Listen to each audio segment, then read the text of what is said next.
무엇보다도 우리나라가 이렇게 경제적으로 부강하고 잘 살 수 있는 기태를 마련한 것은 한미 동맹을 맺은 것입니다. 여러분, 전 세계 역사를 보십시오. 1차 세계대전 때도요, 동맹끼리 싸웠잖아요. 2차 세계대전 때도 일본이나 독일이나 저런 동맹이 있었고, 미국과 유럽 이런 동맹들 되어서 이렇게 전쟁을 한 거잖아요. 공산주의와 동맹을 맺었던 나라, 북한, 중국, 쿠바, 저 버마 이런 나라들이 어떻게 되냐? 얼마나 가난하냐? 얼마나 많은 독재자들이 나타나가서 백성들이 굶어 죽고 내진해 죽고. 여러분들 역사를 모릅니까? 10년 전 지금 일어나는 역사를 여러분들 모릅니까? 저 북한을 보면 모릅니까? 이 동맹이 얼마나 중요했는가를. 미군은 우리나라를 지켜주러 와가 5만 4천 명이 죽었습니다. 10만 명이 부상을 당했습니다. 우리나라 워싱턴에 가면 센트럴파크 바로 옆에 우리나라 6.25 전쟁 기념비가 있죠. 거기에 제목에 어제도 내가 그걸 봤어요. 코리아가 어디 있는 줄도 모르고 가서 싸웠다 죽은 문명의 군인들이야말로 이 나라의 영웅이다, 이런 게 문구가 적혀있어요. 우리나라 이름을 몰랐어요, 그 군인들이. 미국 각지에서 일하는 사람들이 모여서 대한민국에 전쟁이 일어날 때 대한민국이 어디 있어 몰라. 모르고 배 타고 비행기 타고 온 겁니다. 그래가지고 5만 4천 명 죽고 10만 명 넘는 사람들이 부상자가 돼서 평생을 그렇게 살았어요.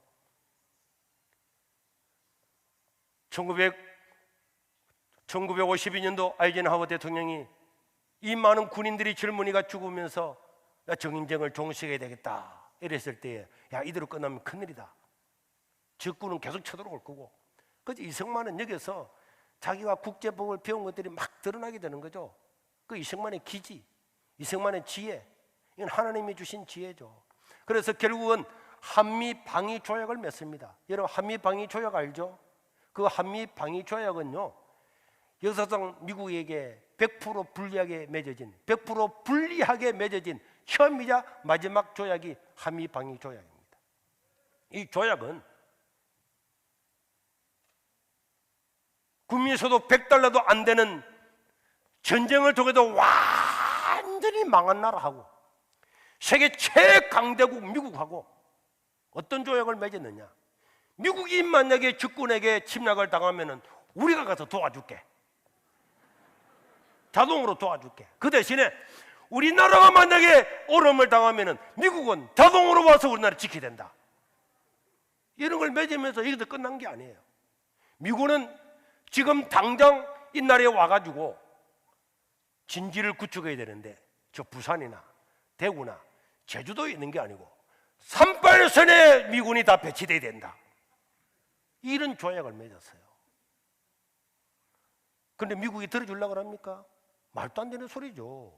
웃기는 소리 하고 있는, 내가 누구한테 뭐 덕볼 게 뭐가 있어? 말도 안 되죠.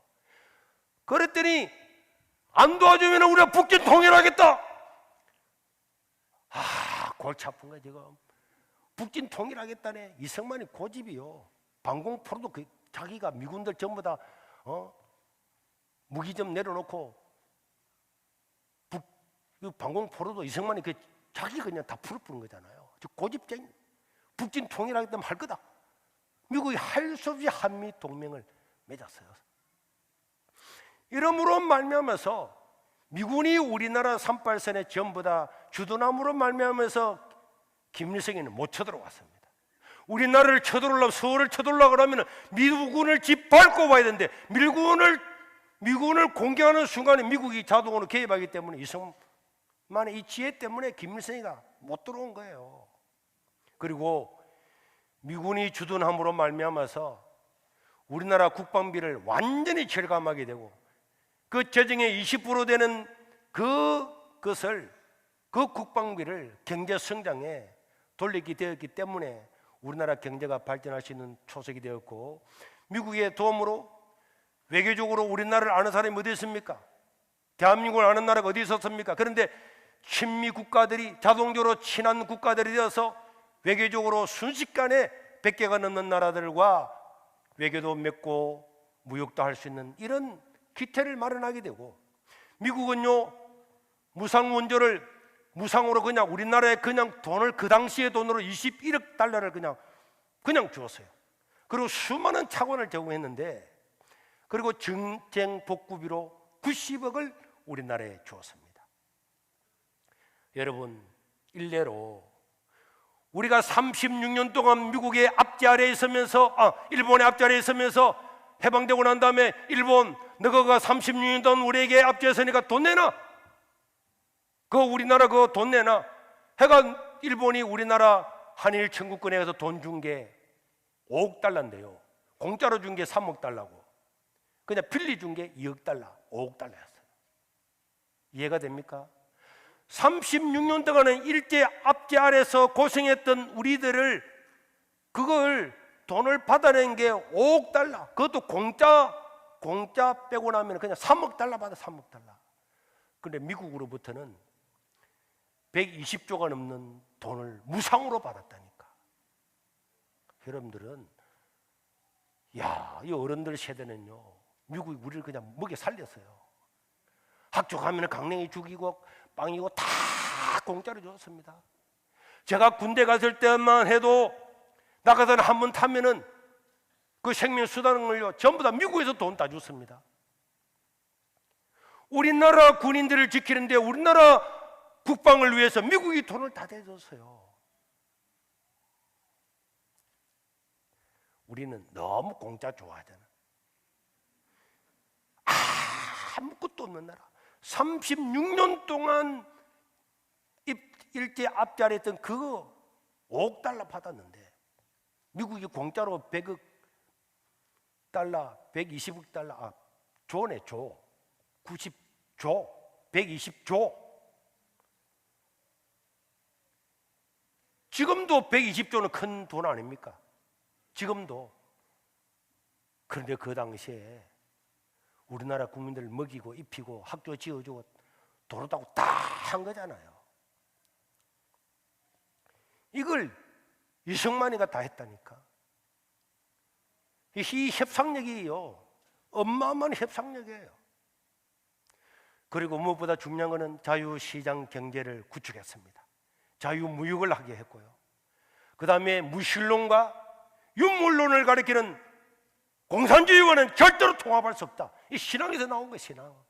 정말 하나님을 믿는 사람은 무신론자, 윤물론 절대로 안 된다. 그래서 이승만이 방공을 주창한 이유는 자기 신앙이에요, 신앙. 어떻게 하나님을 믿는 사람이 하나님이 없다고 하는 것, 시편 14편 1절에 보면은 어리석은 자는 그 마음에 이르기를 하나님이 없다 하는도다. 하나님이 없는 사상. 지금 사회 보세요. 다 동성애 뭐다 하는 저 사상이 포서던 모든 시대는 하나님이 없다, 절대 진리는 없다. 절대 진리를 인정하지 아니하잖아요. 하나님의 진리를 무시하잖아요. 그런데 이승만 같은 사람은 참 지금도 위대한데 그 시대의 사람으로 있어서 이 대단한 사람이에요. 저는 오늘 또 놀라운 걸 깨달았어요. 이승만을 공부하면서 우리나라 원자력요, 여기가 전쟁이 일어나가지고 그 어려운 가운데 이 인재들을 유학 보냈어요. 저 원자로 기공식을 이승만이 합니다. 학생들을 다 똑똑한 학생들을 미국의 유수한 연구단지에 보내서, 그러고 난 다음에 원자력 기구를 만들었어요. 이승만 대통령이 하야하고 난 다음에 우리나라가 연구용 원자로를 만들었습니다. 대단하지 않아요? 우리나라가 어떻게 살 수 있는가? 우리나라는 자원도 없고 어떻게 우리가 전력을 생산해야 경제가 복구될 건데 어떻게 일을 해줄까? 원자력밖에 없다. 그 당시에 원자력을 만들어서 기공을 하고 학생들을 보내서 돌아오자마자 원자력원을 만들어가지고 거기서 시험용 원자로를 만들어서 지금 우리나라가 세계 최고의 원전 국가인데 이 정부에 들어와서 원전이 지금 엉망진창 되어버렸잖아요. 독일 이야기도 읽었습니다. 원전을 폐기하고 난 다음에 이게 전기세는 2배, 3배 오르고 전기를 공급을 할 수가 없으니까 석탄을 가지고 석탄을 뗀 이제 다시 원자로로 돌아가고 있는 거예요. 그럼 우리는 거꾸로 수많은 사람들은 이승만을요, 그 당시에 사람들도 이승만을 최고라고 다 했습니다. 메가더 장군이 이런 사람들 뭐라 그랬습니까? 이승만은 결단심이 있고 타협할 줄 모르는 당대의 영웅적인 항일투사다. 그는 대한민국보다도 크다. 이 메가더 장군은 연합군 총사령관인데 그가 볼 때는 대한민국이라는 전체보다도 이승만이 더 크다고 하는 것은 이승만의 그 역할이 어마어마했다는 보여주는 거죠. 아이젠하워 미국의 대통령이잖아요. 그는 여전히 자기 나라의 국가의 아버지다 이래 불렀습니다. 이승만은 위대한 사람이고 이승만의 몸무게보다도 이승만의 몸무게만큼 다이아몬드보다도 더 이승만은 빛나고 가치 있는 사람이다. 이 수많은 사람들이 이런 이야기를 했어요.